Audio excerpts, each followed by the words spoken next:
malore, poi la deposizione. Si è aperto con la testimonianza della figlia dei coniugi uccisi, il processo per il duplice delitto di Rolle, faccia a faccia con l'imputato Sergio Papa.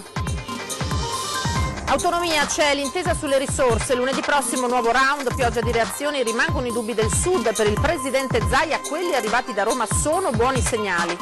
E il governatore è volato oggi a Baku in Azerbaigian, dove la commissione UNESCO si esprimerà domenica sull'inserimento delle colline del Prosecco tra i siti patrimonio dell'umanità. Incontro in aeroporto tra il sindaco e il presidente d'Air 3 dopo il rischio collisione tra due Boeing, caso ridimensionato, episodio chiuso, dicono per la sicurezza in arrivo un nuovo radar, nuove regole per l'accesso agli alloggi popolari, per parte degli inquilini scattano aumenti, CGIL e Sunia mettono in guardia da parametri troppo freddi. Lo spazio dedicato alle vostre segnalazioni. A Breda di Piave continuano i disagi legati alla mancata consegna della posta, anche il comune vuole vederci chiaro ma non arrivano spiegazioni. Novità nella programmazione estiva di Antenna 3 che la domenica sera si arricchisce con i Papu, 4 spettacoli per festeggiare 30 anni di carriera. Buonasera, ben ritrovati in diretta con l'informazione di Antenna 3 Treviso. Partiamo dall'apertura oggi in tribunale in città del processo per il duplice efferato omicidio di Rolle. Lo ricorderete, l'uccisione dei coniugi Nicolasi. C'è stata tensione, emozione anche da parte della figlia delle vittime chiamata a testimoniare per prima in aula il faccia a faccia con l'imputato, unico imputato, Sergio Papa. È iniziato il processo del duplice omicidio di Rolle. Il 35enne Sergio Papa, difeso dall'avvocato Alessandra Nava, si dovrà difendere davanti alla Corte d'Assise dall'accusa di essere l'assassino dei coniugi Loris e Anna Maria Nicolasi, avvenuto il 1 marzo dello scorso anno. Un processo che si preannuncia complesso per la mole di documentazione, intercettazioni telefoniche e per le numerose testimonianze. In aula per la prima volta faccia a faccia si sono ritrovati l'imputato Papa e la figlia dei coniugi trucidati, Catiuscia Nicolasi, che emotivamente provata prima di rilasciare alla corte la sua testimonianza si è sentita male. Catiuscia ha ripercorso quei tragici momenti, quando ritrovò i cadaveri del padre e della madre e del giorno prima, quando i genitori le rivelarono dell'incontro con Papa, sorpreso nella loro proprietà. Sconvolta nel ripercorrere quei tragici momenti, si è augurata che tanta pena serva per fare giustizia. Lei mi ha detto: io mi auguro soltanto che non facciano presto, per quanto si può far presto, ma che soprattutto facciano giustizia per i miei. Per il sostituto procuratore Davide Romanelli, che ha condotto le indagini, il 35enne avrebbe commesso il duplice omicidio trucidando i due anziani con una roncola che l'uomo avrebbe rubato dalla cassetta degli attrezzi dei Nicolasi. Per l'avvocato Nava questa udienza invece sarà l'occasione per documentare come l'imputato non c'entri niente con questo efferato duplice omicidio. Lui si professa innocente. Lo ha fatto anche quando è stato sentito dal giudice delle indagini preliminari, un interrogatorio per carità che comprendo benissimo si prestasse anche a dei profili di incredulità, diciamo, per alcuni versi. Anche rispondere così senza riflettere e meditare su fatti così gravi, a mio parere possono essere significativi proprio del convincimento personale dell'indagato di non poter essere accusato di fatti così gravi e quindi probabilmente ha valutato che fosse opportuno rispondere, anche magari riferendo in maniera confusa o magari non del tutto precisa delle circostanze, insomma, che adesso proveremo a chiarire in questa sede. Veniamo ora al tema dell'autonomia con i commenti dopo la prima vera riunione di tutti i ministri per definire la bozza da presentare alle regioni, come sempre lati positivi e negativi sulle prime decisioni che cerchiamo di chiarirvi con il prossimo servizio. Il Consiglio dei Ministri dovrà approvare un'intesa che poi dovrà essere sottoposta alle regioni, perché le regioni che sono protagoniste devono dire sì o no, e poi il Parlamento potrà discutere. E di questo percorso sull'autonomia del Veneto da ieri sera si può dire che è stato fatto un primo passo ufficiale, ovvero che l'intero governo si è riunito per definire la proposta da fare alle regioni. Al termine del Consiglio a Palazzo Chigi inevitabili commenti tra chi vede il bicchiere mezzo pieno e chi invece è mezzo vuoto. Tra i primi c'è il governatore del Veneto Luca Zaia, che in viaggio verso Baku per la proclamazione delle colline del Prosecco, nuovo sito del patrimonio UNESCO, sottolinea il fatto più evidente ma anche meno scontato di questa fase. Voglio ricordare che fino a qualche anno fa si diceva che l'autonomia era un'utopia. Adesso abbiamo un Presidente del Consiglio dei Ministri che avoca a sé la pratica e porta tutti i ministri a discutere. E già da ieri la discussione si è concentrata su due nodi fondamentali, ovvero competenze e soprattutto risorse finanziarie. Sulle prime ci sono dubbi dei ministri pentastellati, convinti che cedere 23 materie alle regioni significhi essere fuori dalla Costituzione e spaccare in due l'Italia, con un centro-sud condannato alla Serie B a fronte di un nord sempre più vicino, se non addirittura in fase di sorpasso economico, con realtà tipo la Baviera. Irremovibile su questo punto il governatore del Veneto. Nessuno ci può dire che il nostro progetto sia assolutamente incostituzionale e illegale. Chiediamo esattamente quello che la legge ci concede di chiedere, 23 materie. L'altro nodo è quello economico, con l'accordo di massima che prevede di adottare in prima fase i costi storici, ovvero quanto ad oggi lo Stato spende per i cittadini del Veneto, e successivamente di arrivare ai costi standard, ovvero a quanto si dovrebbe spendere per garantire in tutta Italia lo stesso servizio. E qui, dopo 3 ore, il Consiglio si è sciolto per darsi appuntamento a lunedì dalle 13. Ma che la riunione di ieri abbia mosso qualcosa lo dimostrano le reazioni dei governatori di Emilia-Romagna e Lombardia, sempre più impazienti di chiudere l'accordo con Roma, mentre il ministro del Sud, Barbara Liezzi, ribadisce la sua contrarietà per un provvedimento che favorirà 3 regioni a discapito delle altre, fino ad arrivare a diverse testate del Meridione, che denunciano la volontà di secessione del Veneto mascherata da autonomia. Tutti i segnali che, secondo il governatore Zaia, indicano come si stia percorrendo la strada giusta. Siamo pronti per la partita, spero che alla prossima riunione si dia modo di chiudere questa fase, che è la fase nella quale il governo, il Consiglio dei Ministri, elabora la sua proposta da fare alle regioni. Poi la vedremo. Ovviamente io non firmerò, proprio per il rispetto che ho per i veneti, accordi a ribasso. Non esiste che 2.328.000 veneti siano andati a votare per trovarsi un accordo a ribasso. E come abbiamo visto insieme proprio in questo servizio, il governatore del Veneto è in viaggio verso Baku per discutere sull'inserimento delle colline del Prosecco tra i siti tutelati dall'UNESCO. Quando è che è previsto il verdetto? Sembra il 7, però io sarò lì in assemblea a seguire in maniera tale che se ci sono domande ci andiamo con umiltà, con rispetto da parte dei partecipanti, ma insomma il 7 dovrebbe concludersi. L'abbiamo raggiunto tra uno scalo e l'altro sulla via per l'Azerbaigian e ci ha confermato quale sarà il giorno decisivo per le colline del Prosecco. Zaia con noi domenica a Saprà, e dopo un lungo percorso tra dossier e sopralluoghi, tra momenti di entusiasmo e qualche delusione, alla fine anche le colline tra Conegliano e Valdobbiadene faranno parte dei siti tutelati dall'UNESCO. Un riconoscimento importante sia per il territorio che sarà tutelato, ma in particolare per l'economia, non solo del quartiere del Piave, ma di tutta la Marca e del Veneto. Questa è l'occasione della vita e dobbiamo capirlo tutti, associazioni, categorie, imprenditori, università, artigiani, operai, operatori culturali, tutti. Questa è l'occasione della vita per il Veneto, perché abbiamo i mondiali, le Olimpiadi, il tema del Prosecco.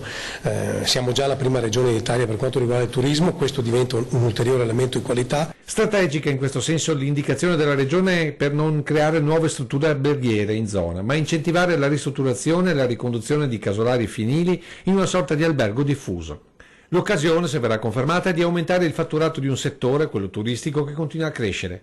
E i dati su altri siti UNESCO parlano chiaro. L'incremento annuo di visitatori è valutato intorno al 10%, che, se tutto va bene, da domenica prossima avranno bisogno di una struttura ricettiva adeguata, per non perdere non solo l'occasione di un territorio, ma anche per molte future generazioni.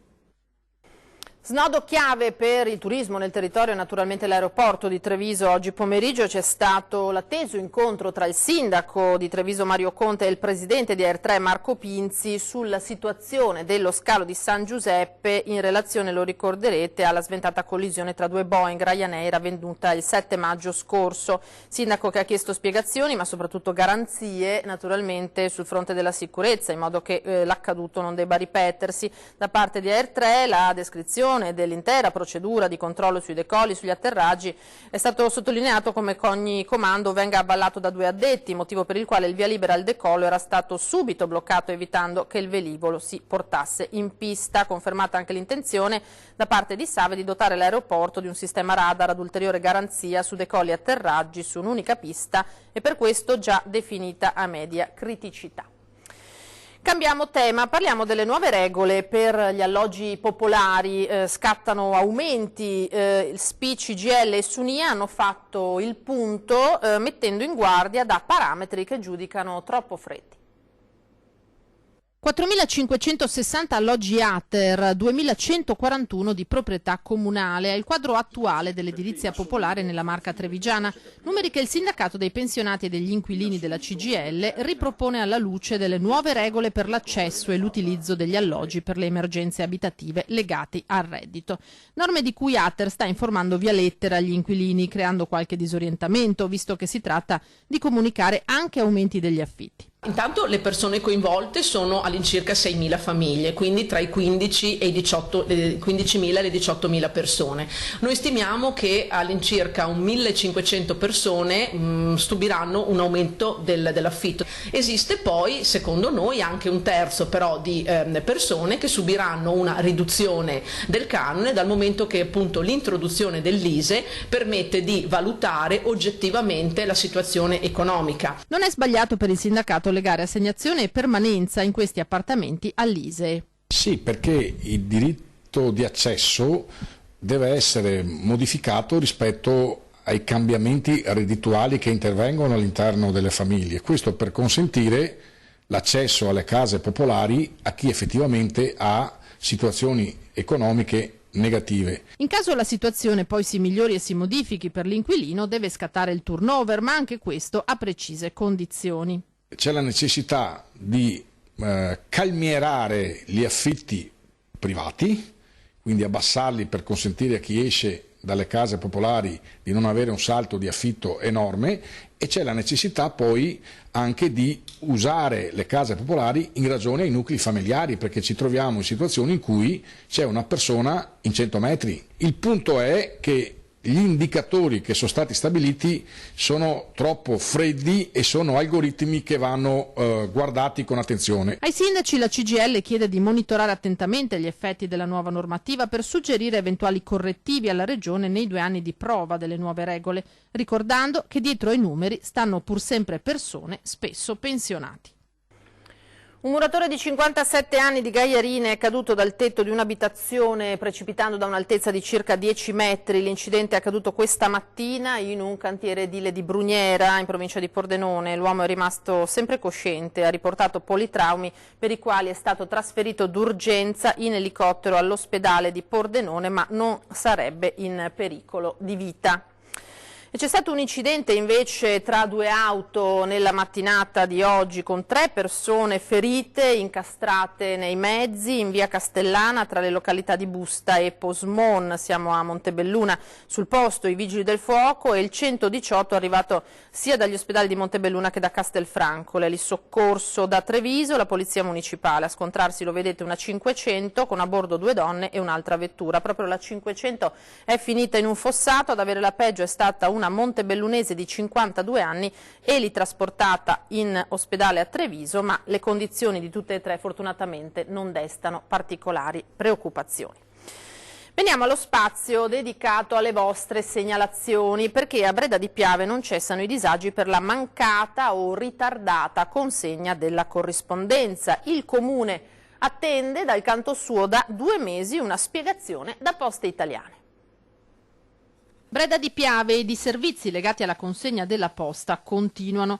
Lo segnala ad Antenna 3 una telespettatrice che preferisce non comparire, ma racconta dispiaciuta di sopportare da almeno 6 mesi un servizio approssimativo se non assente. Avendo tra l'altro vissuto nel frattempo un lutto in famiglia, si aspettava anche della corrispondenza legata a questo episodio doloroso, ma la sua cassetta è rimasta pressoché vuota.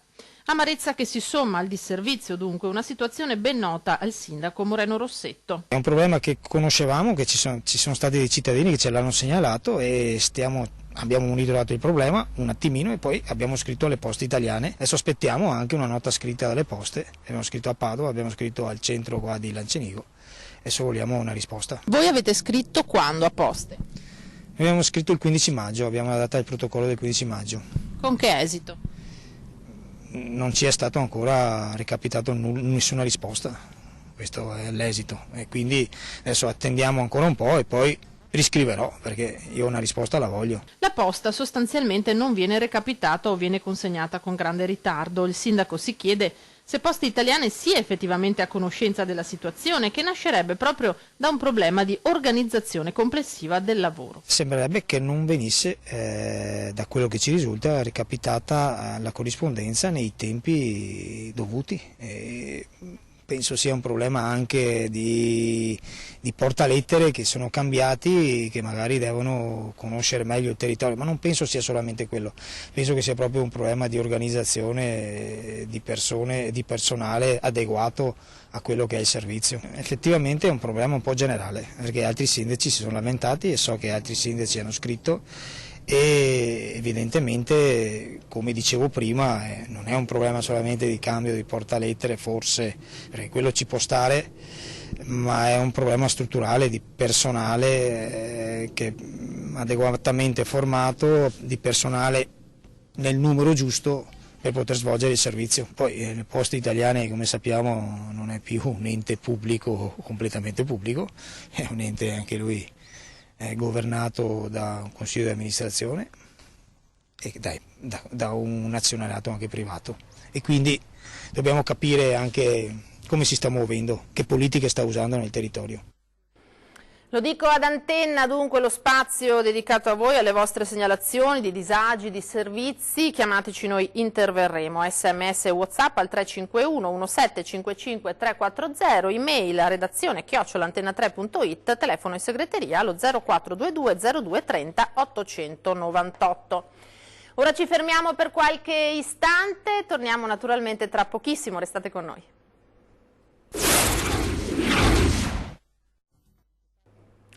Di nuovo in diretta con l'informazione di Antenna 3. Prima di proseguire con le altre notizie del telegiornale, andiamo a vedere dai siti una notizia di cronaca arrivata da poco, l'incendio di una poltrona elettrica, siamo a Montebelluna, accaduto in una palazzina in via del Solstizio poco dopo le 17. L'anziana che utilizzava questa poltrona in questo appartamento non era sola, per fortuna. I vicini di casa l'hanno subito soccorsa e portata in salvo. Sono intervenuti i vigili del fuoco per spegnere le fiamme. Tutto per fortuna si è risolto, ma ecco, è stato l'occhio vigile dei vicini anche in questo caso fondamentale per il salvataggio di questa anziana. Cambiamo tema, parliamo di ragazzi stavolta, di studenti del liceo Canova che hanno percorso in bici la ciclabile Monaco-Venezia, giorni immersi nella natura. Cosa hanno imparato? Che la fatica, spiega il docente che li ha seguiti in questa avventura, è una componente fondamentale della vita. Bravi, bravi, bravi ragazzi, bravi. Eccoli appena arrivati al liceo Canova gli studenti che hanno abbracciato il progetto della ciclabile Monaco-Venezia. In sella alla loro bici hanno attraversato la Germania, l'Austria e l'Italia passando fra paesaggi bellissimi immersi nella natura. 550 chilometri, stanchi ma felici. Che cosa hanno imparato gli studenti? Hanno imparato che la fatica è una parte fondamentale della vita, se si vuole raggiungere qualcosa. Ci sono stati anche dei piccoli cedimenti, poi hanno, credo, imparato anche una cultura diversa, un modo diverso di vestire, un modo diverso di vivere, forse uno stile di vita anche molto più calmo per quanto abbiamo potuto vedere attraversando delle zone rurali nella Germania e anche in Austria e scendendo poi dal Tirolo verso Vipiteno e la Val Pusteria. Un'esperienza che i ragazzi si porteranno dietro, ricordi indelebili che saranno importanti per la loro formazione e crescita. Ho visto una grande soddisfazione anche perché la motivazione che si è generata in queste esperienze è stata davvero forte, è stata davvero grande e credo che il recupero di questa esperienza avvenga nel tempo, non immediatamente. Due i gruppi impegnati nel progetto, uno è partito da Monaco fino al Canova, un altro invece ha affrontato l'itinerario del Brennero fino a Treviso, immersi sempre nella natura. Il contatto con la natura è stato importante? Diciamo che il contatto con la natura è fondamentale, nel senso che eravamo totalmente immersi nella natura, compresa l'ultima giornata del primo gruppo, che è stata una giornata di pioggia totalmente vissuta appunto sotto Giove Pluvio da Longarone fino a Treviso, dove poi davanti al Canova abbiamo ritrovato il sole. Un'esperienza che rifarete? Certamente ho già in mente altri 2 itinerari, uno in questa stessa area dove siamo stati e un altro invece lungo l'asta del Piave, dal Monte Peralba a Jesolo, dove sfocia.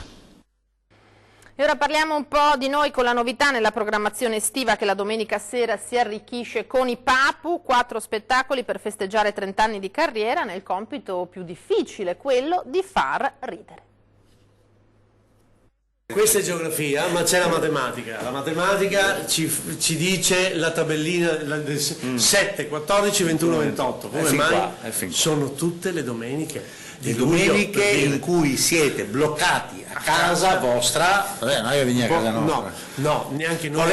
Se chiamate, allora, noi veniamo a casa vostra, ma attraverso Antena 3. Attraverso Antena 3, perché inizieranno queste domeniche con i Papu. Con i Papu, sono 4 spettacoli live diversi. Estate con i Papu nella programmazione di Antena 3. La coppia di comici più famosa del nord-est arricchisce le sere domenicali di luglio. Un mestiere sempre più difficile quello di far sorridere la gente, specie di questi tempi. Per fortuna che c'è la politica a dare continuamente spunti tra satira e comicità. Lì le differenze li sfumano tra comici e politici. Qualcuno dice che ci stanno rubando il mestiere. Tanti gli spunti per i loro spettacoli, uno dei quali dedicato alla Zanussi Electrolux, per sorridere ma anche per riflettere. Ma lì c'è da ridere o c'è da piangere su quello che raccontavi? Adesso, oggi come oggi, forse un grande anniversario, nel senso che insomma, è durata 100 anni e dura ancora. Poteva andare peggio, voglio dire. Poteva chiudere prima. Se non arrivavano gli svedesi, forse qualcun altro non ce l'avrebbe fatta. Però insomma. Ma c'è sempre bisogno di ridere, c'è sempre voglia di ridere, se no l'uomo diventa una pianta. Fa sorridere un'arte che per i Papu è sempre più rara. Gli aspetti artistici, quelli che mancano un po'. Noi ci campiamo da quanto? Sono 30 anni quest'anno, ragazzi. Quindi vuol dire che la gente ha sempre voglia di ridere, di sentire musica, sentire teatro. È proprio per questo che Antena 3 ha programmato queste 4 sere domenicali davvero speciali. Si parte il 7 luglio dalle 21:15 con il primo dei 4 temi scelti dai Papu. Il primo domenica Lidia e Fernanda in Egitto. Sono andati in Egitto, sul serio. Poi c'è Miss Mas che è tratto dalle puntate che probabilmente state vedendo. Poi c'è Fareste, spettacoli. E poi l'ultimo è l'ultimo colpo di scena. È la storia dei 100 anni della Zanussi. Spettacolo semi-serio, molto serio, ma anche molto semi, come gli spumanti semi-brutti. Da vedere. Ma ancora un po'. Aspettiamo. E ora è successo invece della mostra su Leonardo da Vinci, visitabile ancora per un mese in Camera di Commercio, a seguire altri appuntamenti di rilievo raccontati dall'assessore al turismo del Comune di Treviso. La nostra strategia appunto di programmazione culturale non è solamente una grande mostra, ma è un percorso culturale fatto di tante cose. Treviso città d'arte e di cultura, in un percorso che fino al 4 agosto si identifica con la mostra su Leonardo da Vinci, ospitata nella sala contrattazioni della Camera di Commercio. Perché anche la cultura produce ricchezza e quindi nella casa delle imprese ci sta benissimo la cultura. Ecco, una mostra che però ha anche, diciamo così, l'aspirazione di portare turismo, portare gente, portare insomma un movimento all'interno del centro storico. Sì, far rivivere il centro storico, la Camera di Commercio è un nodo strategico per la città e quindi questo salone si presta per questa esperienza, tra l'altro è una mostra innovativa, c'è solo a Firenze e a Treviso, in Italia non ce ne sono altre di questo tipo. Il fascino del genio toscano che viene ricordato nei suoi 500 anni dalla scomparsa è proposto non tanto in un'esposizione quanto in un percorso esperienziale apprezzatissimo soprattutto dai ragazzi. La gioia di aver visto un grande coinvolgimento, insomma, nonostante l'imminente chiusura della scuola, dei ragazzi, e ci sono state delle belle collaborazioni per esempio col Duca degli Abruzzi, quindi vedere la gioia di tanti ragazzi giovani che non avevano mai visto queste tecnologie, quindi aver portato questo tipo di mostre multimediali, perché anche insomma mostre multimediali ci sono diversi livelli di qualità, quindi una qualità così alta, e anche la tecnologia e la realtà aumentata penso sia stato un bel regalo insomma, per i trevigiani. Ma il percorso continua e dopo il 4 agosto è già pronta un'altra novità. Subito dopo la Da Vinci Experience aprirà, e questa sarà totalmente gratuita, una grande mostra dedicata all'NBA, quindi alle star, con tutti i memorabilia, quindi gemelli, uno store del basket americano legato però alla storia del basket trevigiano, e posso dire qua siamo stati fortunati perché capita in un momento d'oro per il basket, e quindi la fortuna e la bravura della squadra ci ha un po' aiutato. E poi a novembre un altro appuntamento, e questo sarà una grande mostra, questa sì di rilevanza assolutamente internazionale, perché in collaborazione con il Kunsthistorische Museum di Vienna è la prima volta che un museo così importante presterà addirittura 50 opere, e mai ne hanno prestate così tante ad una città. Al termine del nostro telegiornale, a 20:10, ospite in studio sarà l'assessore all'ambiente del Comune di Treviso Alessandro Manera. Si tornerà a parlare dell'aeroporto di Treviso e del suo futuro. A me non rimane a questo punto che ringraziarvi per l'attenzione, salutarvi e lasciarvi alle previsioni del tempo per domani. Arrivederci.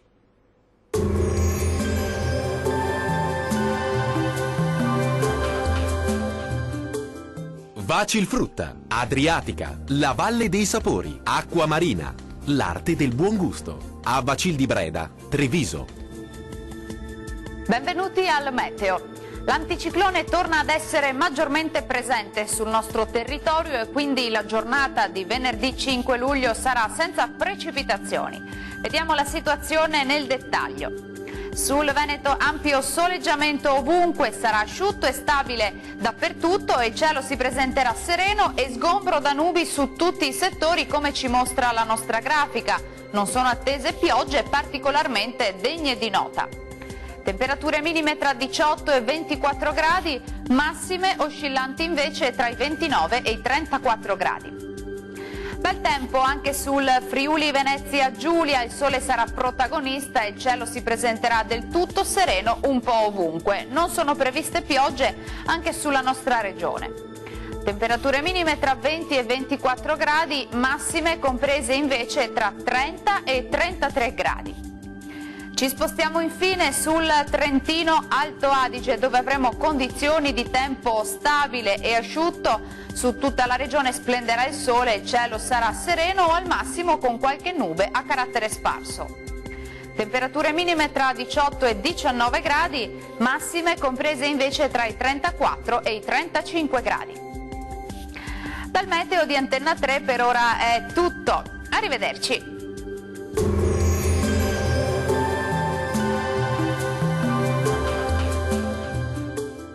Vacilfrutta, Adriatica, la Valle dei Sapori, Acqua Marina, l'arte del buon gusto. A Vacil di Breda, Treviso.